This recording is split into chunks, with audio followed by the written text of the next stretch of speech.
Ende gahunda no mutaha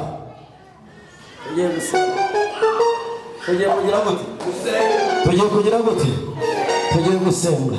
Uri data wa twese mwiza kandi uri Imana ikomeye, uri El Shaddai Jehova. Ababara ubwoko bwawe kandi tusomye ijambo ryawe rikomeye. Hari amaboko akomeye ya Sawuli ubwo yarabahagurukiye kubagenderera, yarahagurukiye kurwanya umurimo wawe, ariko aho yaragambiriye kubagirira nabi niho bahuriye na Sawuli.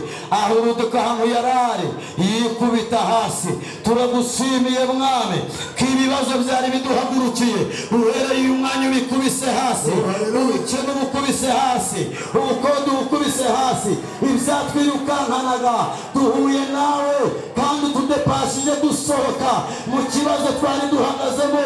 Turagushimiye ko abatubonye barira turira bazatubona duseka, batubonye twambaye ubusa bazatubona twambaye, batubonye nta nzu bazatubona tugushima. Turagushimiye kubwira iteraniro ry'abana bawe. Urakoze kuko uri Imana yumvise gusenga. Urakoze, tugukomeye amashyi menshi, tugukomeye amashyi menshi, tugukomeye amashyi menshi. Amen. Ayo mashyi tuyongere ku Mana yacu. Yesu amuhumurisha.